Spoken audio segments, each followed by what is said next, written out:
comment Dieu s'y prend pour se faire connaître, pour faire éruption dans l'épaisseur de notre humanité. C'est toujours étonnant de voir comment Dieu travaille la pâte humaine. On attendait un Dieu de puissance, et c'est la fragilité d'un enfant qui nous est donnée, la fragilité d'un sourire, la fragilité d'une nouvelle liberté. On attendait à le voir dans les églises, dans les sanctuaires, et cela se passe dans une crèche, dans une étable, sur la paille et au milieu des odeurs d'animaux. On s'entendait à une organisation grandiose, à un système bien huilé, et c'est la fragilité d'un bébé, c'est la nudité d'une parole, c'est le Verbe de Dieu fait chair. Ce Verbe qui, au commencement, était auprès de Dieu, ce Verbe qui était Dieu, ce Verbe qui tout est de qui, ce Verbe par qui tout est venu à l'existence, ce Verbe qui est la vie et la lumière des hommes. Vous l'aurez certainement remarqué, l'évangile de ce jour de Noël, ce fameux prologue de Saint Jean, nous remue profondément. Lors de la messe de la nuit, on a lu le descriptif de la naissance de Jésus, dans des conditions de pauvreté que l'on sait. Cette nuit donc, on était au niveau de l'événement. Aujourd'hui, en ce matin, jour de Noël, Saint Jean nous pousse d'emblée à prendre de l'altitude, ou mieux encore, il nous pousse à prendre de la profondeur. Il s'agit de ne pas rester à l'emballage de ce merveilleux cadeau de Noël. Il s'agit de ne pas rester simplement à l'émotion devant ce nouveau-né. Il s'agit d'en saisir le sens, d'aller au cœur de l'événement, d'en dégager les conséquences pour nos vies, pour toute l'humanité. Si Dieu se met ainsi à hauteur d'homme, dans un amour infini, nous découvrons émerveillés que nous devenons capables de Dieu, que nous sommes appelés à un devenir prodigieux, devenir ce que Jésus est, devenir fils et filles bien-aimés du Père. C'est l'affirmation qui est au cœur, qui est le cœur du prologue de Saint Jean. À tous ceux qui l'ont reçu, il a donné le pouvoir de devenir enfants de Dieu, eux qui croient en son nom. Ils ne sont pas nés du sang, ni d'une volonté charnelle, ni d'une volonté d'homme. Ils sont nés de Dieu. Est-ce que nous mesurons assez l'immensité de ce cadeau de Noël? C'est réellement vertigineux, abyssal, extraordinaire, au-delà de tout ce que nous pouvons imaginer. Oui, si tu savais le don de Dieu, Dieu n'est plus à conquérir, il est à accueillir. Il vient naître en chacun, en chacune de nous. Pour laisser ce mystère de Noël nous fasciner et nous façonner, il nous faut apprendre trois choses. Comme trois couleurs à contempler, comme trois notes de musique à harmoniser, comme trois chantiers de vie à ouvrir dans chacun de nos cœurs.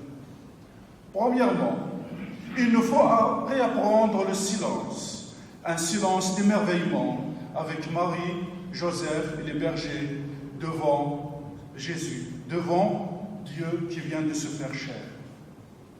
Notre monde s'enivre de trop de bruit étourdissant, et souvent on fait du bruit en soi-même.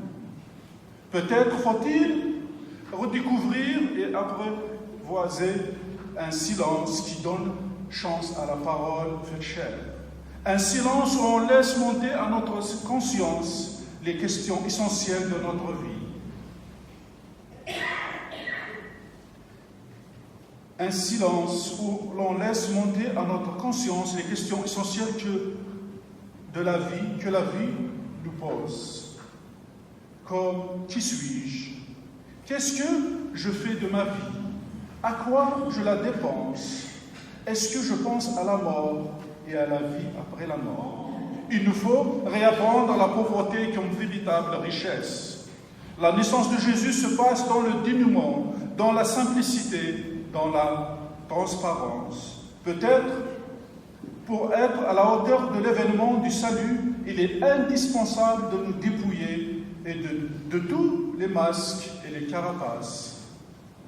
Oser Oser vivre dans la simplicité, dans le dépouillement, sans système de défense, en acceptant de dépendre de Dieu le Père comme lui-même en Jésus se fait dépendant des hommes dans la crèche.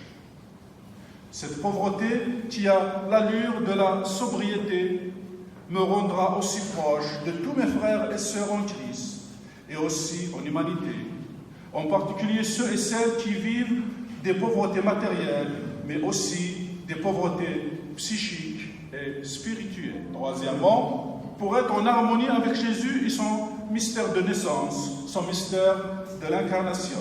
Le Verbe s'est fait chair et il a habité parmi nous.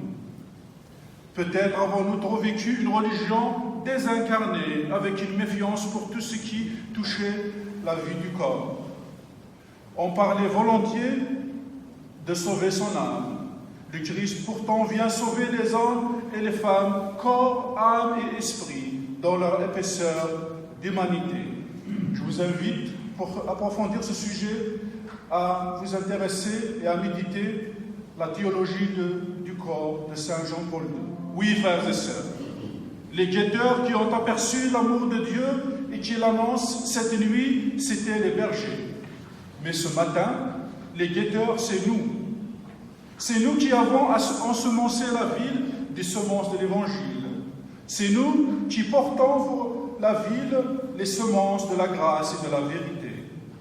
C'est nous que le pape François appelle à sortir pour semer dans le cœur des citoyens et d'abord des pauvres la joie de l'Évangile.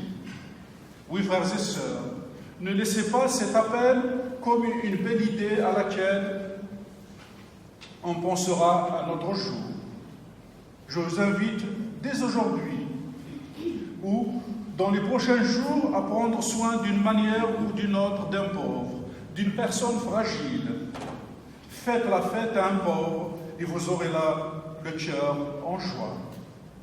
Et puis, je vous propose, à plus long terme, d'adopter secrètement dans la prière une personne qui ne connaît pas le Seigneur et de prier pour elle à partir de maintenant et pendant un mois.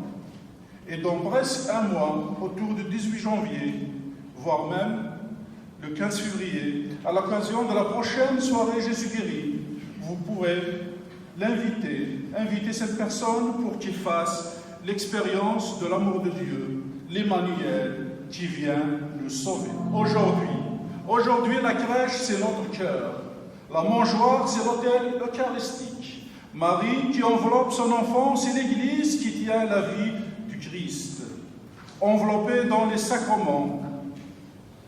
Et l'enfant qui nous est donné, c'est ce pain d'immortalité auquel nous allons communier. Dieu rendu accessible, assimilable à l'homme, le vrai corps du Christ. Il a suffi d'un enfant. L'Emmanuel pour que s'ouvre la vie comme un sentier de gloire. Amen. Alléluia.